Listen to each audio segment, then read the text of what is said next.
Hello, hello, and welcome to NJ Thrive's Small Business Webinars. Today is Thursday, June 22nd, and you are attending our weekly webinars created to help New Jersey small business owners start, grow, and thrive.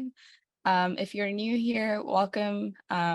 We're excited to help you on this journey of entrepreneurship. If you've been here, you attend our webinars regularly every Thursday. Thank you so much for your support. My name is Uzma. I am your moderator for this webinar. And we are America's New Jersey Small Business Development Centers Network. And because you're attending a technology-related webinar, you will be introduced to our tech team. So an NJSBDC exclusive technology commercialization team providing technical support and guidance to eligible innovators for SBIR and STTR grants. Those are the keywords to fund the R&D towards commercialization of tech innovations. We help with general counseling and no-cost consulting, but for the tech team, we can help with no-cost pitch to proposal consulting, training and events starting at $0, just like this one, not only at the state office, but also throughout New Jersey, where our centers are. As you can see, the little SBDC logos on the map over there, that's where our centers are located throughout New Jersey, and exclusive small business tech resources or general resources.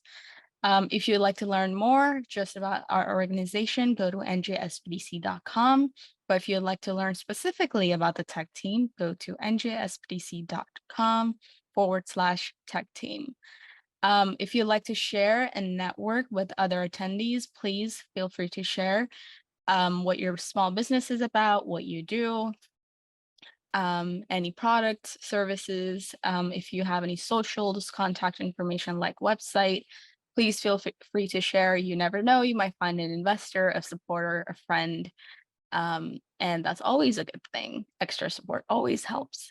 Excuse me. What is on the agenda for today? So we have a couple of headlines, things that are going on in the small business community that we like to share. And we have our presentation from our speaker, and then we'll have our Q&A at the end. All right, so these are some of our headlines of the week. I will go through them briefly today, but all these links will be shared in the chat by our webinar assistant, and you will be able to open these links and go through them on your own time. First one is a press release from the SBA, Small Business Administration. U.S. Small Business Administration announces strategic alliance to support small business exporters. Memorandum will formalize relations with trade association. This was published just 2 days ago. Signing of the memorandum, which is called SAM, with the International Trade and Forfeiting Association, that's the ITFA. They strive to facilitate the expansion of trade and trade finance globally to reduce barriers for small businesses selling abroad. Together, the SBA and ITFA will work to educate exporters and lenders on financing methods and risk mitigation solutions necessary to facilitate global trade. If you'd like to read the full press release, please go on this link. Another one also published 2 days ago, U.S. Small Business Administration will host second annual Small Business Cyber Summit during Cybersecurity Awareness Month. Experts from the cybersecurity and business worlds convene to share best practices and practical tools. This summit is free and open to all. You can register for this event on this link. And this summit is, I believe, all the information about the summit is, again, all on this link. So let me just click on it quickly. And it is from October 4th, 11th, 18th, and 25th, each Wednesday in October. And I believe this is online. So you can register for free, select your dates, and attend. The agenda and speakers is to be announced, so stay tuned. Moving on to a press release from NJEDA. released yesterday, nearly $4 million in grants to support offshore wind workforce training approved by NJEDA board. It's totaling 3.7, more than 3.7 million, and they've approved 5 grant applications. Congratulations to all of those, and these are all the organizations. Mid-Atlantic States Korean Education Center, Eastern Atlantic States Carpenters Technical College, New Jersey Environmental Justice Alliance, Apex Solutions Foundation, Ivy Hill Neighborhood Association, and it's part of the NJEDA's Wind Institute for Innovation and Training, efforts to coordinate and deploy resources to advance offshore wind workforce development, research, innovation in the state. Exciting news. Something from our own network. So on July 12th, which is practically in 2 weeks, we will be having a Meet the Lenders. So it's the NJSBDC Rutgers Camden Center. This is a special in-person event only, and seats are limited, which is why you will have to reserve a spot. It is free, but you just have to act and reserve a spot on this Eventbrite page. Location is 600 Aviation Research Boulevard, Egg Harbor Township, New Jersey, from 10 a.m. to 1 p.m. Eastern Time on Wednesday, July 12th. The duration is 3 hours. You will learn from a panel of lenders from different organizations to review the requirements needed to secure funding for your existing business. Panelists include the SBA, the NJSBDC at Camden, and economic development, banks, microlending institutions. And you will be able to learn about federal government products to meet the needs of all small business owners. With that, we're concluding our headlines. Moving on. Things to keep in mind, some housekeeping rules that we have.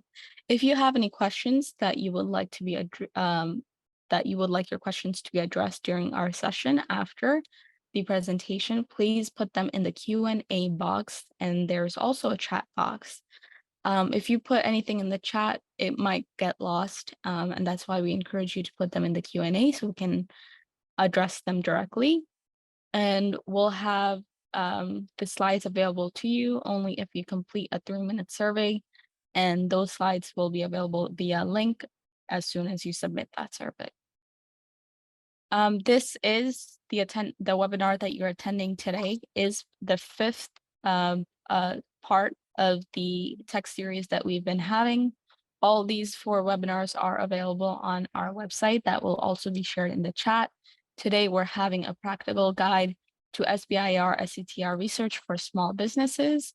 And with that, I'd like to welcome Cheryl Vickroy. Cheryl is part of our tech team, a consultant there.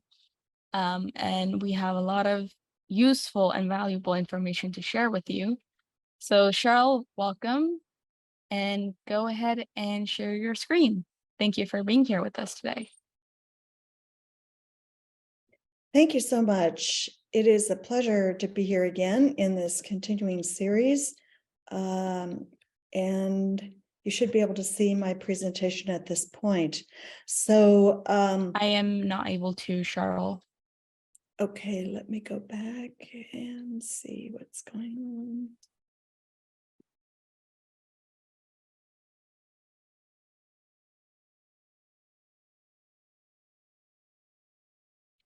Can you hear me all right? Yes, I can hear you all right.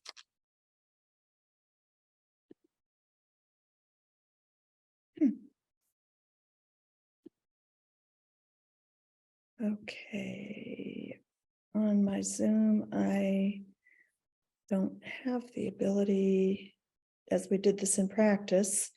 Would you like to pull up my proposal?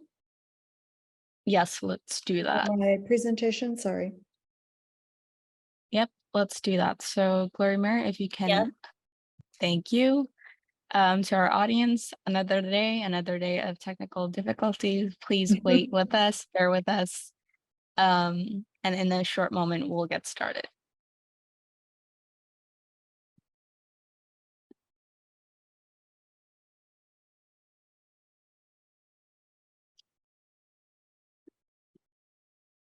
in the meantime, we're not having that many people participate on, where you're from.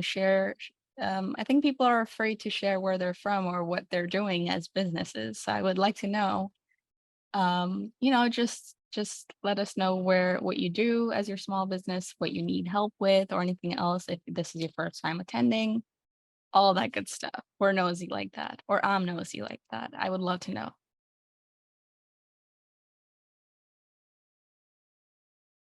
Okay, there we go, almost there.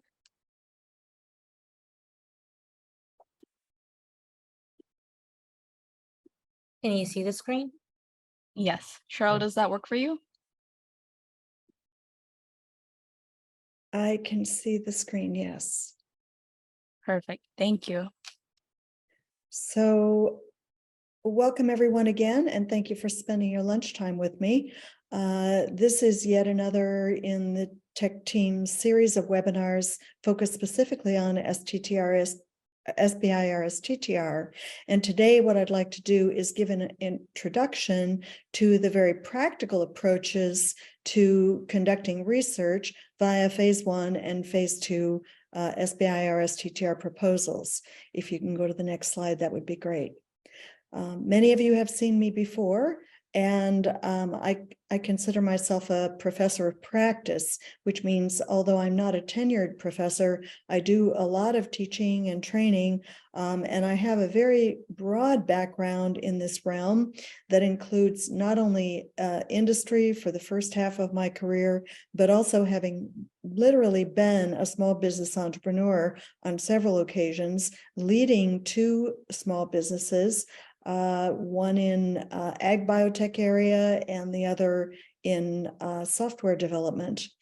As well, I teach a course on commercializing innovation at the University of Wisconsin-Madison. I have and am invested in several small businesses, so this gives me quite a broad background to bring several perspectives to this realm. Next slide.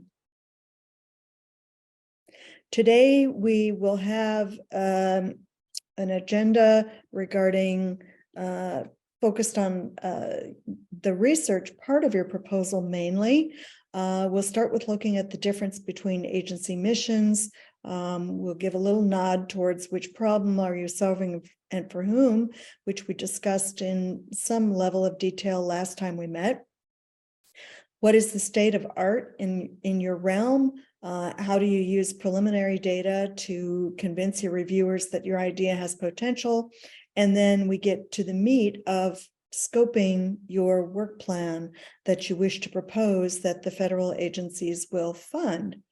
Lastly, we'll touch just a little bit on do you have the right team and access to the required resources and capabilities, and also protecting the economic value of your innovation. First, a tiny review, because some of you may be joining us for the first time. So if you can advance the slide.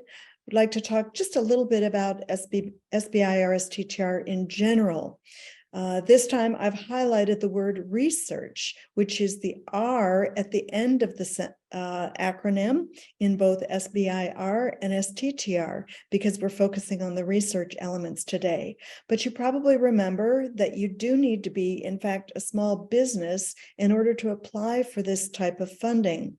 There are no academic institutions that are allowed to be standalone applicants.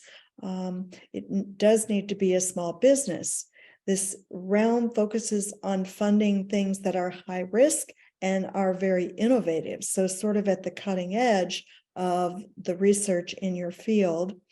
And with respect to the research, the first thing that an applicant must do once they enter this realm is to prove feasibility. We also talk about that as proof of concept. So you'll hear me using both phrases going forward.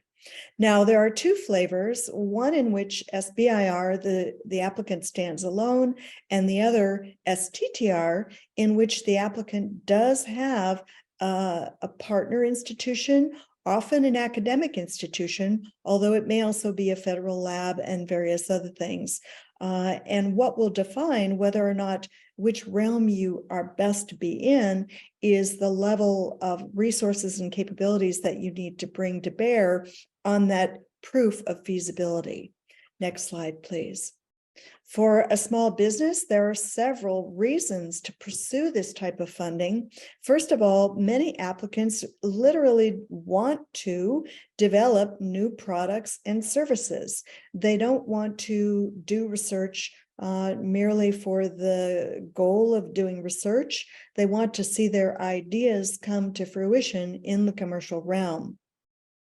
Some applicants want to do business with the federal government. So this program opens the door to, if you continue to successfully advance your innovation towards a product, this opens the door to become a sole source marketer with government agencies. In any case, if you have an idea and you want to know if it can become a viable business, the process that we walk through is definitely always worth it for all the plans and strategies that you develop and the people and partners that you meet. Next slide. This slide you may recognize from the past. It gives an overview of the entire roadmap of SBIR STTR with respect to the readiness, the commercial readiness of your technology. So we begin with phase 1, where I said a moment ago, we're proving feasibility. Here we look at the market opportunity and the need, definitely focusing though on the technical project proposal, the project team, the environment, and the budget. To prove feasibility, the budgets are rather limited, usually between 100,000, maybe a little bit less, in fact, in some agencies, up to about 275,000, before we pass on to prototyping or creating something that's more than a proof one time through. It works in the way we expect it.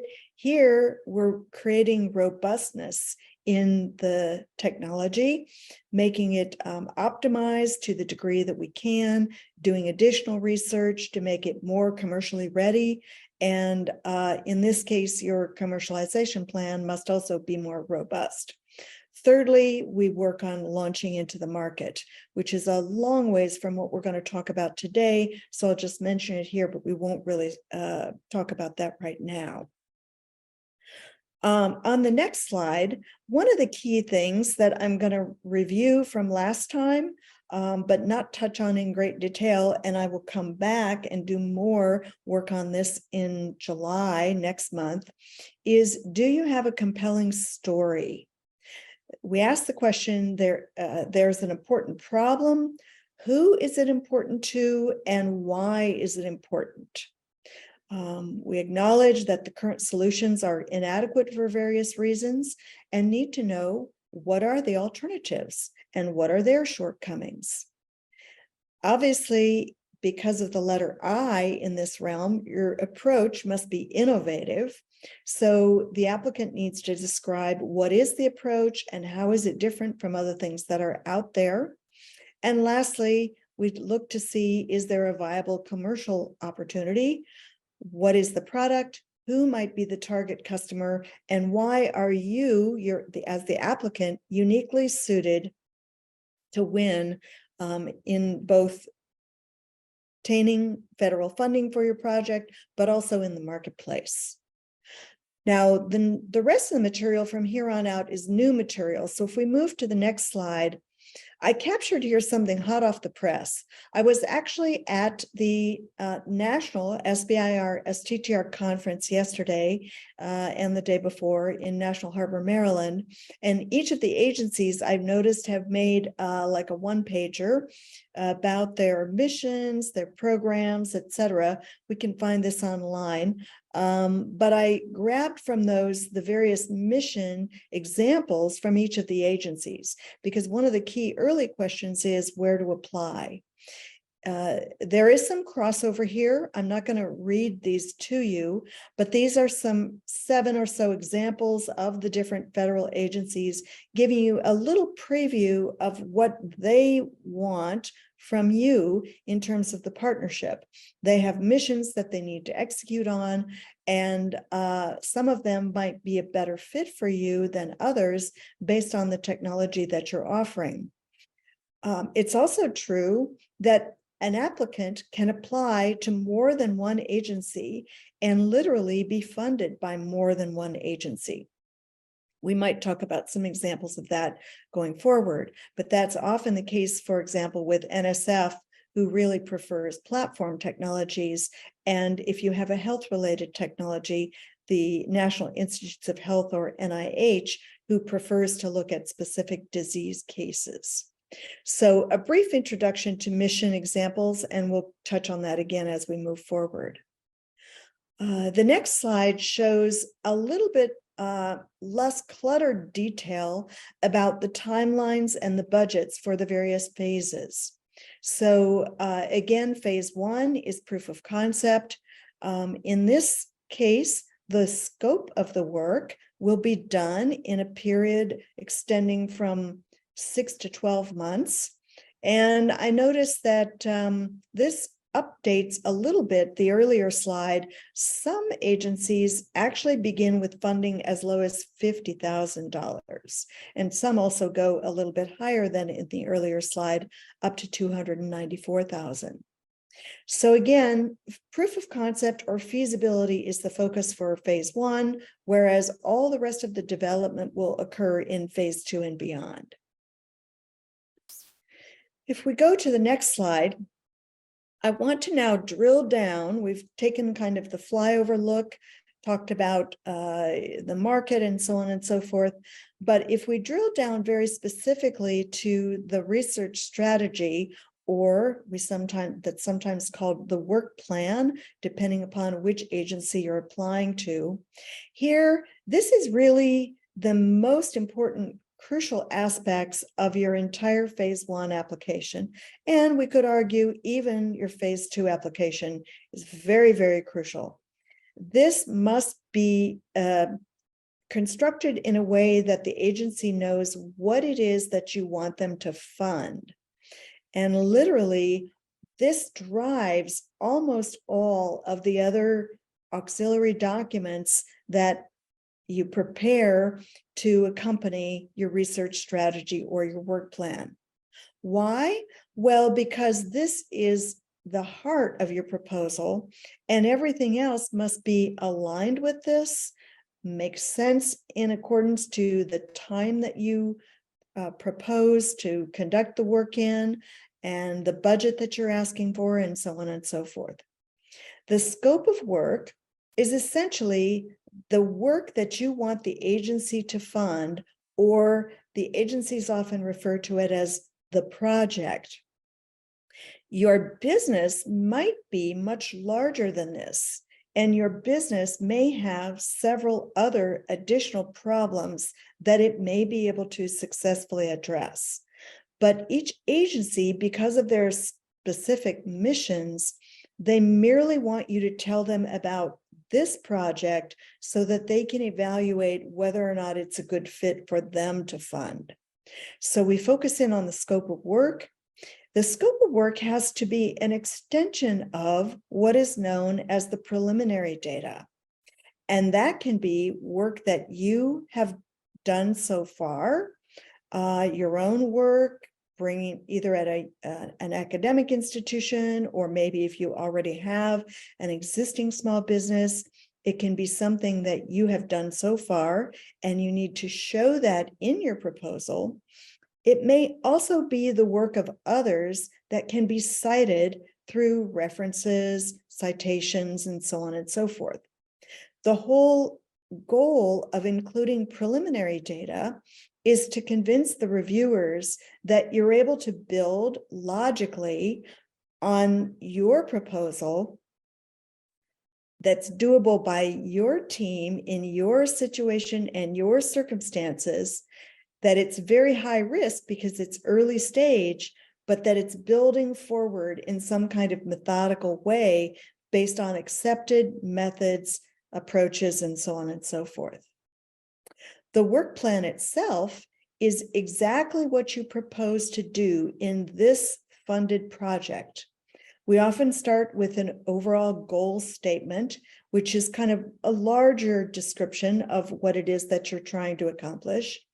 And then we have several objectives, or some agencies call them aims, as in specific aims. Those will define what it is that you will do as your deliverable for the federal government. And then beneath those, in a kind of outline type structure, in other words, the objectives are hierarchical. Beneath each of those, you will describe certain tasks that explain how you will do the work. And then you will also include measures of success, or if we call it in the business world, milestones, which describe how you will know if you have succeeded in carrying out the research that you proposed. Lastly, we have, in the case of NSF, for example, or the DoD, a Gantt chart.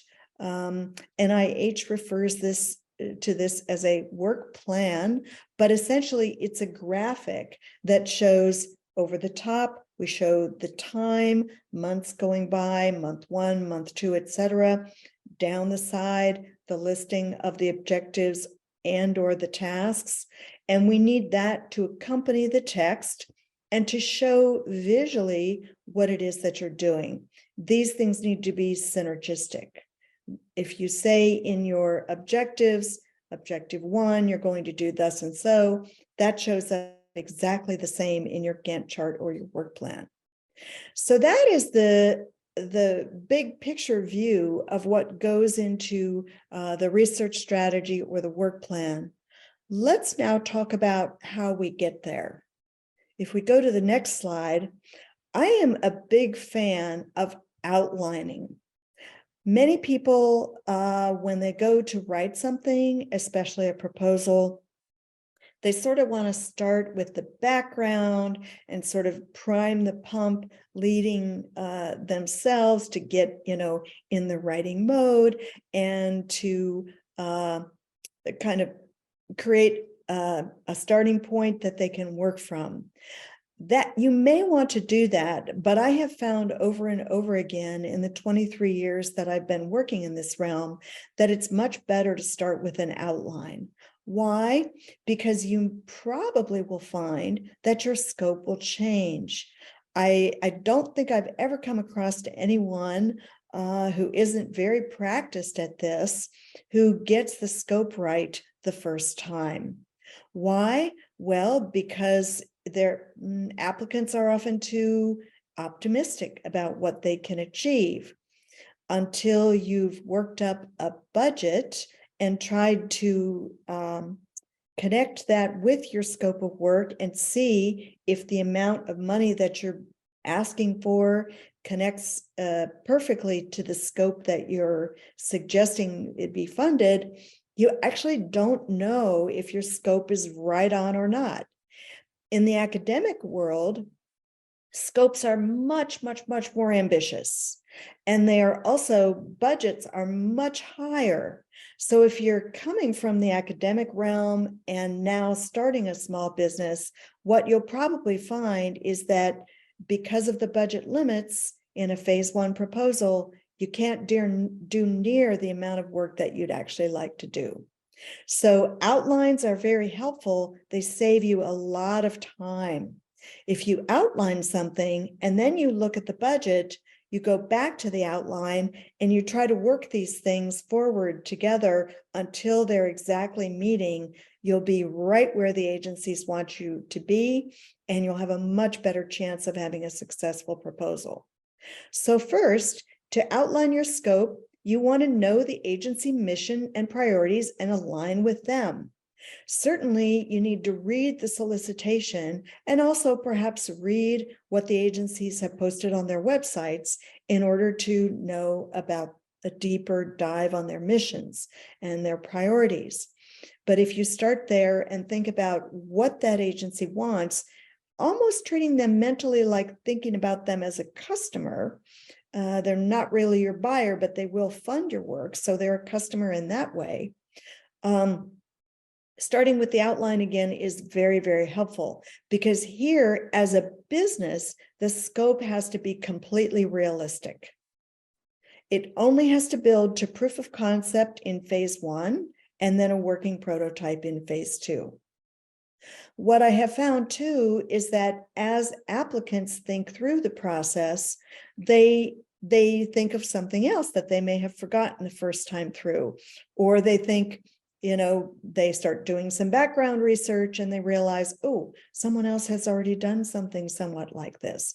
So the scope is kind of continually changing as you think about it, until a bit later in the process, right before, or closer to right before you'll actually submit the proposal. In any case, every part of the work must be pre-planned and pre-thought about. I've seen lately a few proposals where the applicant is proposing to think about the work and make crucial decisions about their methods and approaches after they get the funding. Well, I can tell you from experience, an agency will never fund a proposal like that. They don't want to do anything speculative because this realm is very competitive. So they need to hear from you exactly the methods and approaches you intend to use. Now, in the execution of the work, at that point, you can make a departure based on what you've learned between now and the time that you receive your award, or even after you receive your award between that point and the time where you're executing on that particular objective. So these things can still change, and that's perfectly fine. But in order to get the funding, everything must be pre-planned. Who's going to be your partners? Who's doing what part? How much time it will take them? How much money it will cost you? And all of these things. The reason why is because reviewers will only have what you put in the proposal to evaluate your work for funding. They have nothing more than that.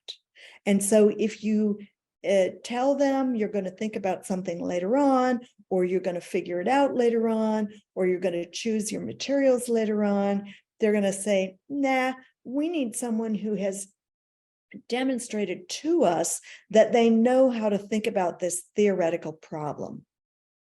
Let's go to the next slide. So again, we iterate, and the scope absolutely must equal the budget.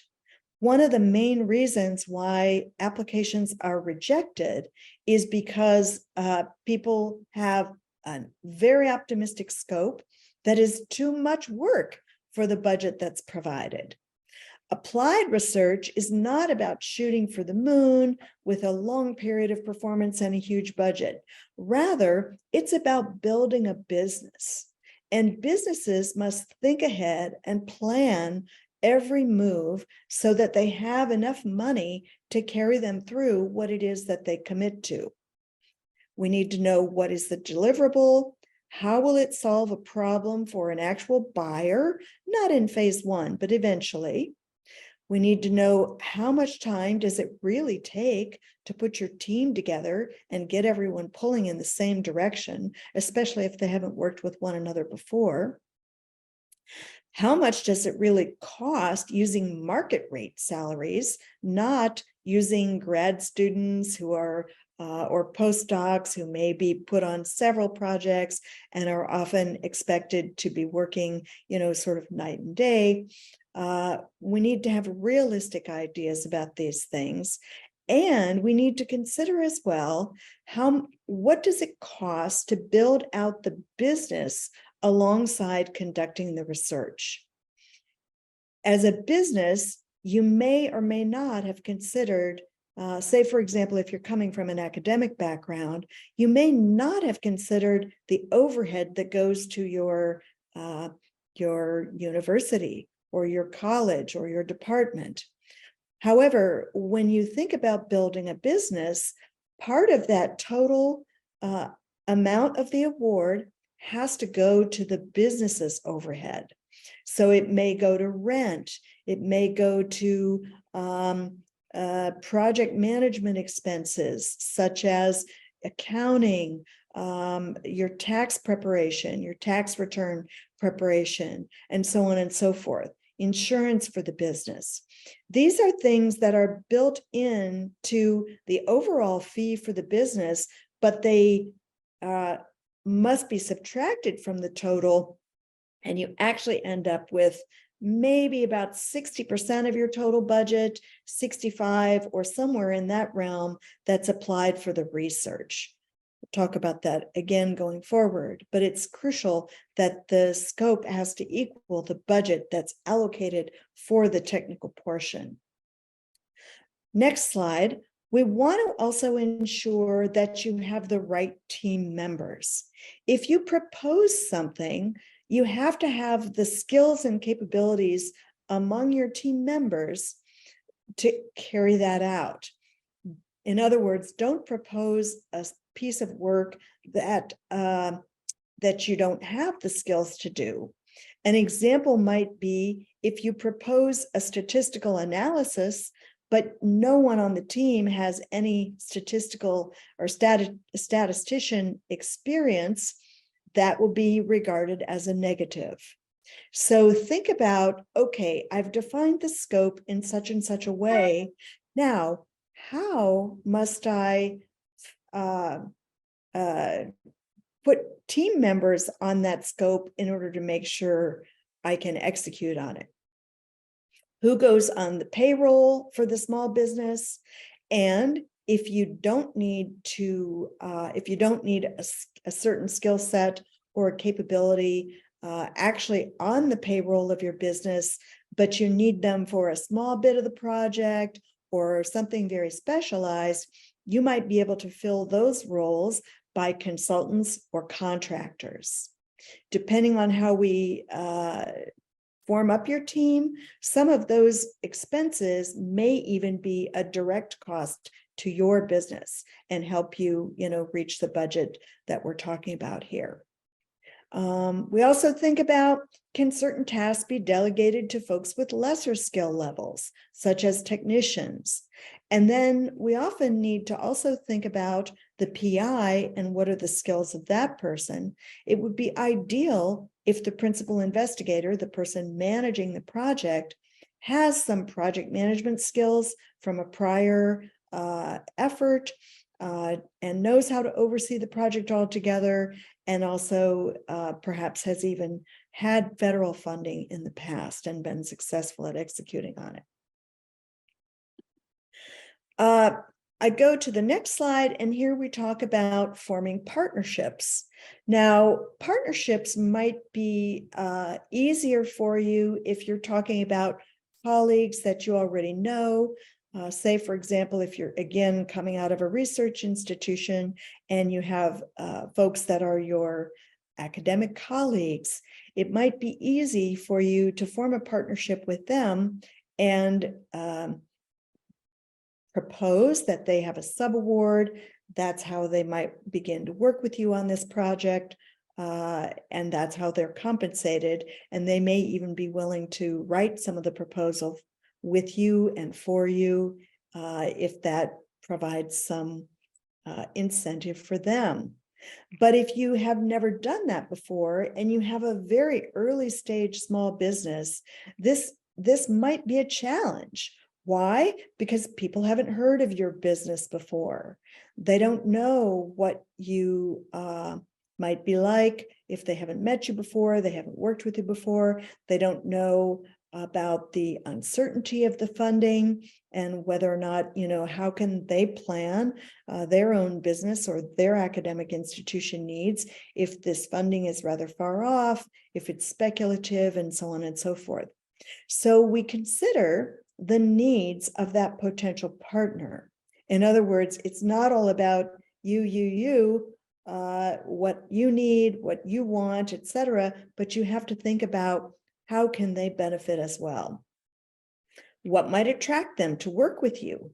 Prestige, maybe being able to be part of something very innovative. Maybe you're pulling on their heartstrings a little bit because they too want to build something really amazing. Might they want a piece of the firm? Might they want to have an equity investment in your firm? That's a whole realm that we won't touch on today, but if you pre-think about these things a little bit before you go into the dialogue with them, you know what the realm of possibilities are.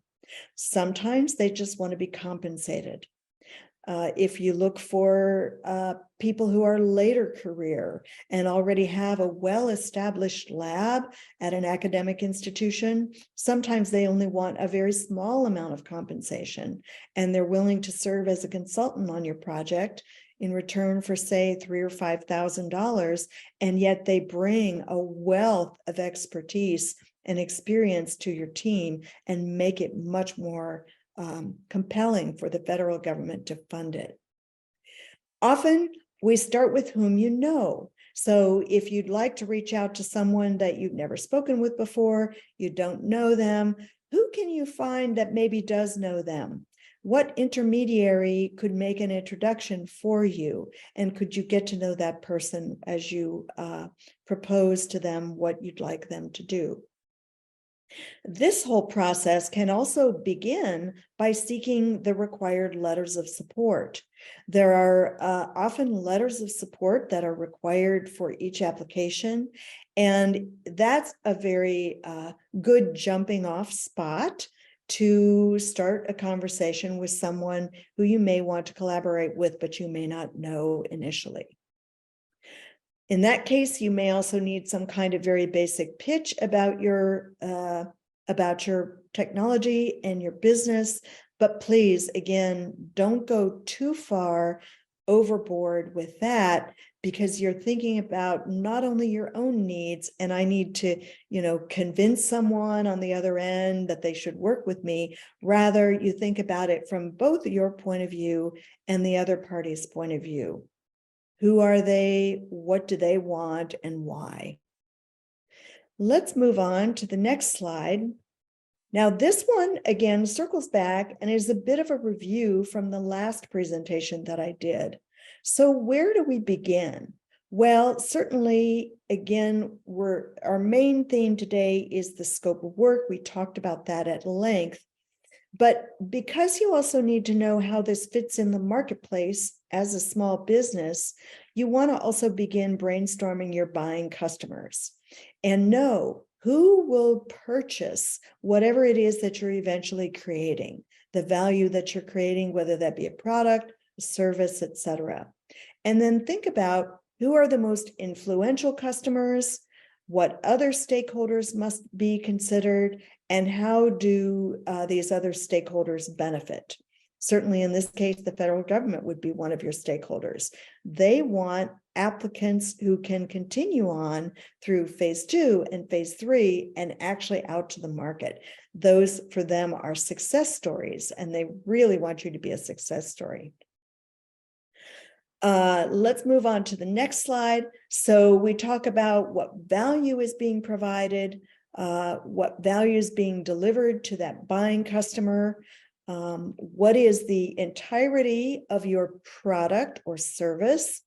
Are you delivering a bundle of products or services, such as assays bundled with reagents into a kit, so that it makes it very, very easy for the client or your customer to just implement that?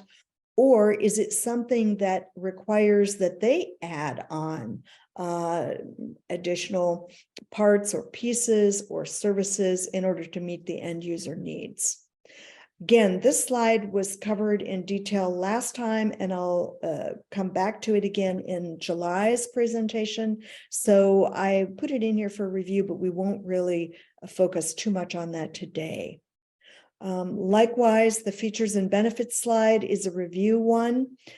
Here we think about not only the technical features of your product, but you can see that over and over again, I'm marrying both the technology and the business side of things. So we can't think about just the features of your technology alone.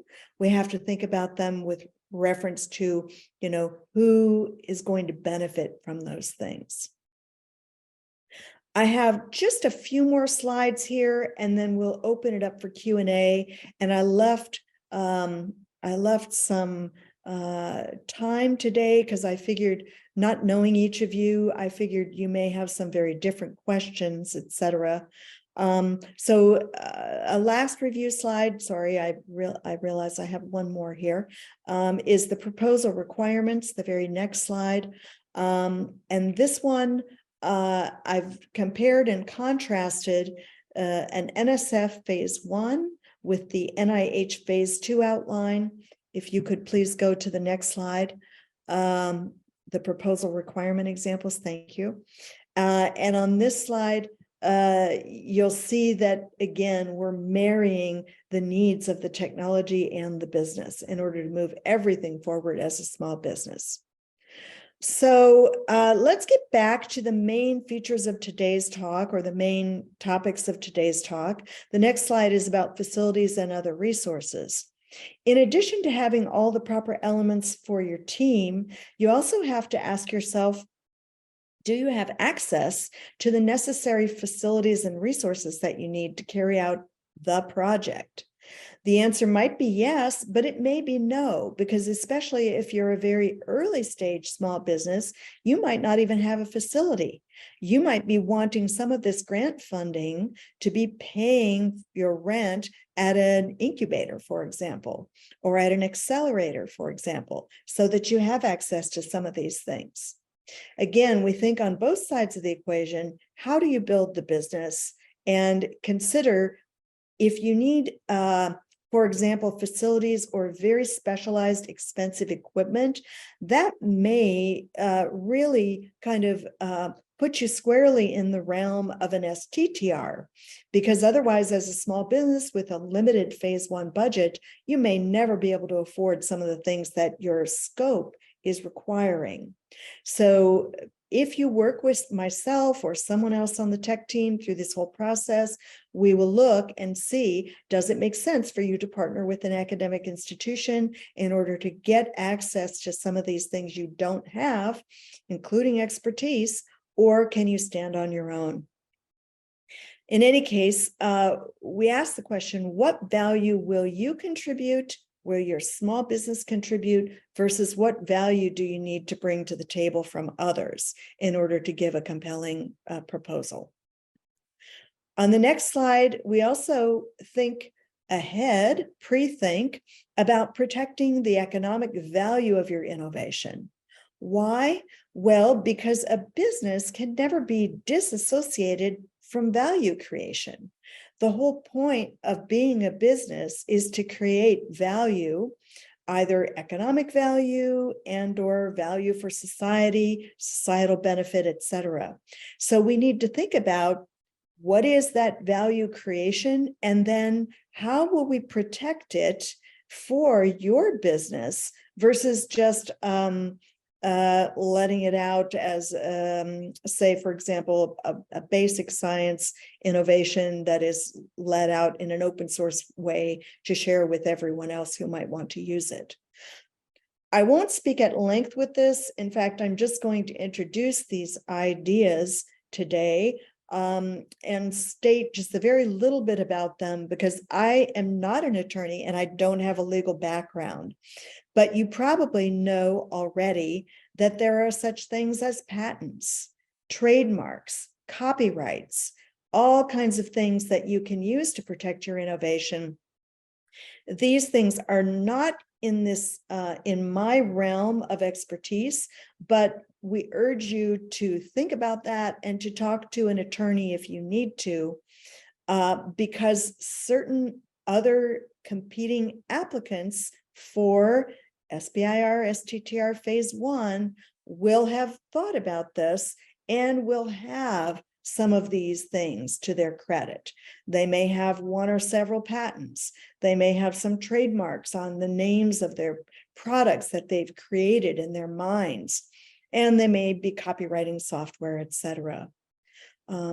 In any case, you can also protect your business through confidentiality agreements and non-disclosure agreements. I reference these specifically because if you're thinking about forming partnerships with others, you want to make sure you start out with a confidentiality agreement so that everything you tell them isn't, absconded with by them and taken to create value within their firm. We also think about such things as employment agreements. Do you have those things with your new employees coming on, and what might they state? These are all parts of building a viable business. And again, the federal government wants you to create a business, a successful business around your technology, which is why they're willing to launch and fund this program. I'm coming to the end of my presentation today. We've covered a lot in a kind of introductory way, but the next slide talks a little bit about letting us help you get started.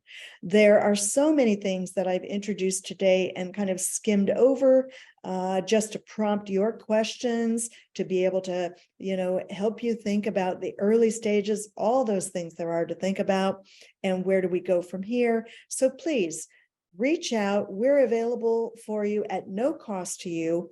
And this type of funding, while it's available, is highly competitive. So all the planning that you invest in doing this will help you reap rewards, both in terms of the funding, but also in terms of building a successful business. We're here to help.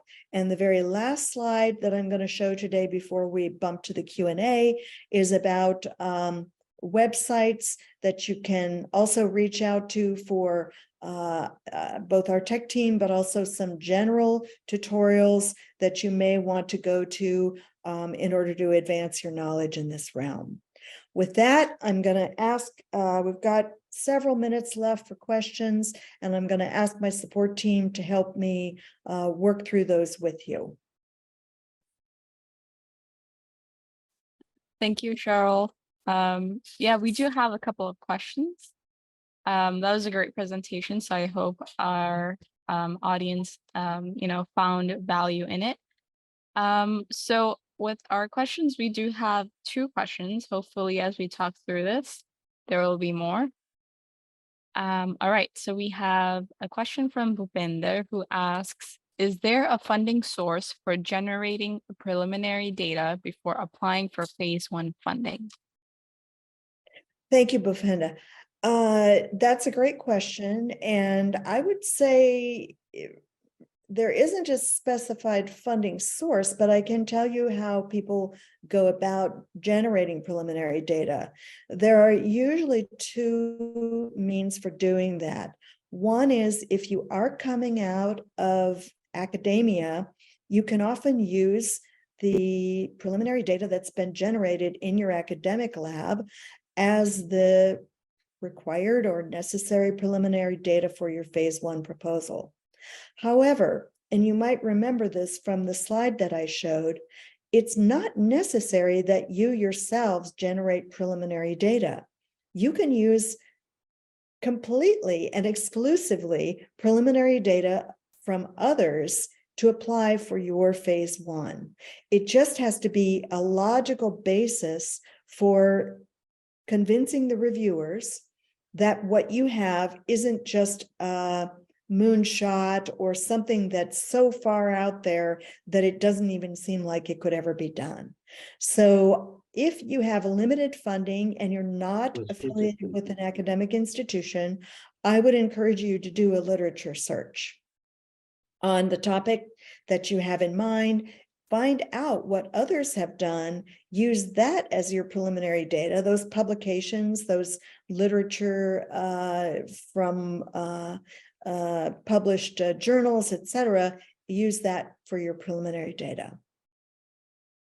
Sounds good. If you have any follow-up questions, please let us know. There's another question. Who are the reviewers, if more than one, and are they independent reviewers? Thank you. Thank you, Bhupinder. That's also an excellent question. The reviewers are often people who are experts in their field.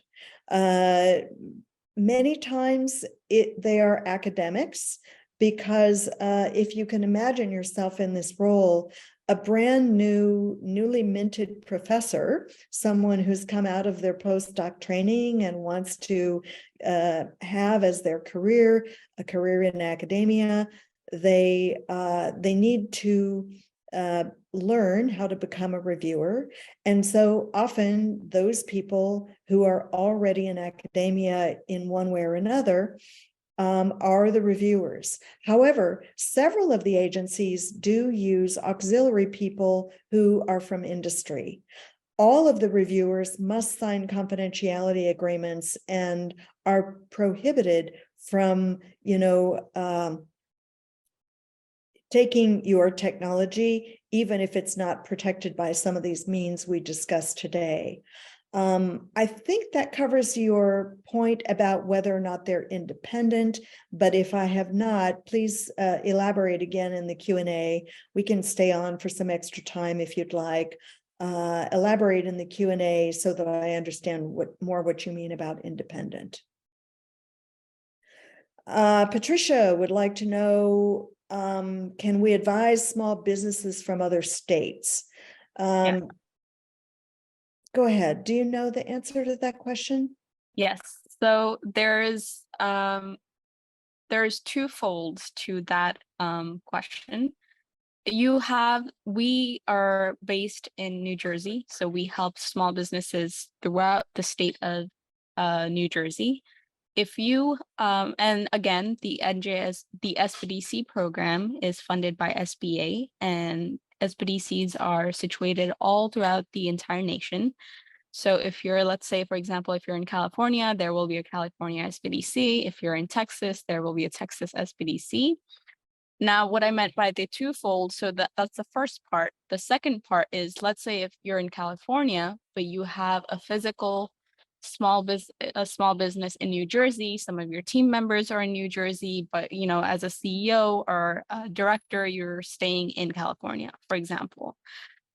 We can help you with that. However, if everything is in, California, for example, but you have no relation to New Jersey, then unfortunately we cannot help you. You will have to reach out to a California SBDC and get help from there. I hope that helps answer your question. I know we have attendees from, different states like Georgia. I saw one. Same rule applies. Some of your business has to be in New Jersey, if not all. Let me know if you have further questions, Patricia. And Cheryl, you were talking about the reviewers. Patricia had a follow-up question on that topic of reviewers. Patricia said, can we learn ahead of the reviews who the reviewers are and their experience? Yeah, Patricia, thank you for that question. The reviewers are never known to the applicant until the very end of the process. The agency solicits them and picks them based on their expertise, their experience, their availability. Some people have been reviewers over and over again. I have been a reviewer at one point in time and would certainly do that again if asked. So, but the only way you ever find out who the reviewers are is if your application scores well enough to be given feedback. And in that case, you receive not only the reviewer scores, but you receive an entire full page showing the details of who those people are and who they're affiliated with. All right, thank you for that. Following up on the independent question that Bhupender had asked, the follow-up, they say independent means, do they talk with each other before finalizing their assessment of the proposal? Excellent question. So the way I'm going to talk about that is I'm going to say each reviewer does what's called an independent review. They do that first alone and on their own without talking with each other at all. And that before they've even met the other reviewers or even have a sense of who they might be. However, there is then a meeting convened during which the reviewers do meet, often via webinar, and they talk through the highest scoring proposals and come to a consensus review based on their individual independent review, and then come together to see what does the majority feel about this. or, they have a chance to talk to one another. Is there something convincing that someone in the minority has considered that maybe the majority didn't think about? So it starts out to be completely independent. Then it goes to a point where it's a consensus review, and all of that happens before the applicant receives their feedback. Got it. Follow-up from Patricia on the her question about helping small businesses outside of New Jersey. Do existing customers in New Jersey count? Depends, but customers are not the only, our metrics that we have to follow, the rules that we have to follow, the laws that we have to follow say that, your small business has to exist in New Jersey, whether it's remote, whether it's in physical, whether, you're here in New Jersey, but your co-founder or your researchers are not in New Jersey and somewhere else. There are some, how do you say it? There are some legalities to it. We do have an email that I will be sharing shortly. If you would like to, go to the email that address and describe your situation of what you do or how you'd like help, please let us know and I'll share that below. All right, so we've answered that. Okay, so we have a question from Roxanne. If I have a project in mind, how do I protect the idea on a budget? Do I have to patent it immediately, or can NJSBDC help? Great. I'll take the first two parts, and then I'll leave the third part Yes. for my colleague. So how to protect the idea on a budget? Well, I'm going to say something that might seem a little bit either obvious to some people, or I hope it doesn't annoy anyone. But if you think about, if you were to set out on a journey to go on a adventure, say, for example, a long trip, and you wanted to set out with nothing whatsoever, not even your overnight clothing, not even food, supplies, etc., does that seem wise? Well, probably not, right? And likewise, if you are going to build a business, it seems enticing to think about, I'm going to start with nothing. I'm not going to contribute anything whatsoever as the founder of the business, and I want everybody to give me, everything that I need. Well, it's a little bit like going off on a journey unprepared, right? So usually what happens is if somebody really wants to build a business, they have to set aside some funding. The first funding source for almost every business, frankly, if you look at the data, is the founder, their friends, and their family. So if you can muster enough people around you, or your own money, your own savings, credit cards, whatever, or if you can muster enough people around you who believe in your idea, you can often come up with a limited amount of funding that you need in order to file a provisional patent. Where patenting gets expensive is in the later stages, when you actually are having the patent issued, thinking about whether or not it needs to be across the globe, etc. So in the beginning, the fees are not all that high, and they're pretty much affordable. So I would recommend that you speak to someone who might be willing to work with startups in your area, and see, what that might cost you to even do a freedom to operate analysis or the literature search I talked about a few moments ago. As far as patenting it immediately, well, obviously this takes some time to, get yourself going and get a patent. But if you have that, you're more assured that your business is going to succeed. And nowadays, the law is that the first one to file on a novel idea is the one who receives the patent issued. That applicant is the one who is able to get the patent issued. Whereas if there was a second person filing behind somebody else, two people had this similar idea, that person would not receive a patent. So in a way, the sooner the better. As far as other resources that help, could you speak about what's available to New Jersey there, please? You're asking me, Cheryl? Yes. For You who? know, legal, are there any programs for early stage legal services? No, and that's a question that we get a lot from NJSBDC.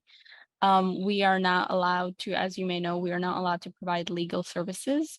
We can refer lawyers to you, but the rule is that we refer 3 lawyers to you, and it's up to your discretion to find out more information about them, do research, do your due diligence, and then you can select a lawyer from that. But for that, you would have to reach out to us. We cannot do that at the moment. You would have to go to njsbdc.com and receive counseling. But even that is a process. So at the moment, I would say that we don't really help with that unless, you do want to go and request counseling from one of our centers. Thank you. And I think the help with the patenting help, like the going through the process itself, this wouldn't be a tech team issue per se. It would Correct. be more of a general counseling consulting issue. So again, you would have to request counseling from whichever county you reside in New Jersey, and move the process from there. Wonderful. All right. We have Anonymous asking, could you please explain the fast track phase? Sure. Yes. So certain agencies do allow something called a fast track. And essentially what that is a combined proposal that covers phase 1 work and phase 2 work, including a commercialization plan, all in one package. What would be the advantages of doing that? Well, the main advantage is if you do a phase 1 alone and then you execute on that, there will be a short period of time, a gap in time, where you may not have the funding that you'd like to continue because because of the way the process unfolds, you finish your phase 1 and then you have this little period of time while you're applying for phase 2. That would be the ordinary way. So to close that gap, some people do want to apply in a fast track. However, think about some of the challenges that I presented you with today, even in terms of pre-planning your scope for phase 1. That effort becomes even more challenging if you additionally have to pre-plan and prepare the proposal for all of phase 2. There become a lot more variables that may or may not happen during phase 1 as you predicted, and thus the phase 2 work might be sort of more difficult to sort of describe and articulate logically, etc. But you could certainly try it. Also, you have to have an entire commercialization plan, which shows how you will grow the business to the point of launching a product if you're doing a fast track. So it is a great deal of work up front. I've done them successfully before. I'd be happy to help you, but it may or may not apply, in your particular case. We'd have to talk about the benefits and the detriments for that. Even for phase 1, then you've asked a question about how competitive is it. Usually the agencies will fund about 20% of the applications that they receive. That's not a hard and fast rule, but I'd say that's a good rule of thumb, is that 20% of the applicants will be funded. So it is highly competitive. I will note, though, sometimes I've seen this late night television that shows, somebody who's pounding a big book on the table and says, do you want free money from the government? And they claim that they are going to provide you with that by buying their book. So all kinds of people apply.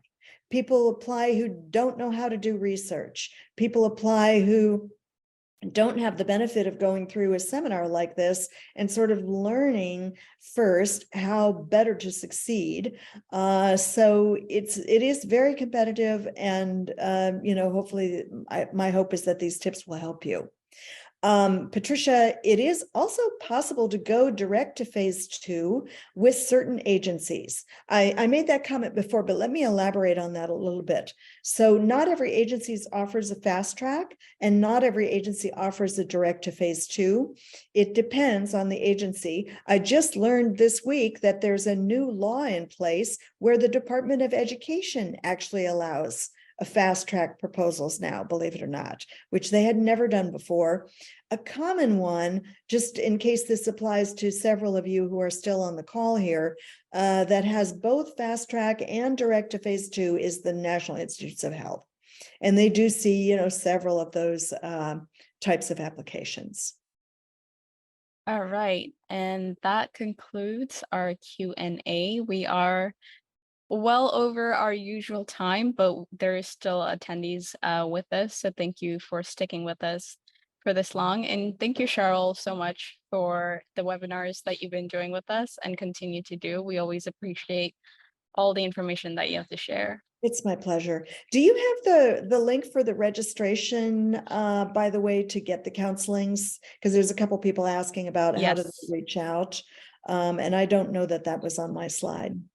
Yes. So yeah, and thank you for bringing that up. We've shared that in the chat. So njsbdc.com/tech team. If you just do that, it'll bring you up to a page. I can quickly show that screen on my end. But before that, I just want to go back and tell our audience that on next Thursday on the 29th, we have our 6th part of the series, Unlocking Innovation with U.S. Special Operations Command, SBIR STTR Opportunities, with Mina Khalil, who is the SBIR STTR Program Manager at USSOCOM. You can scan to register, or you can go to our Eventbrite page, our socials, and you'll find the link to register.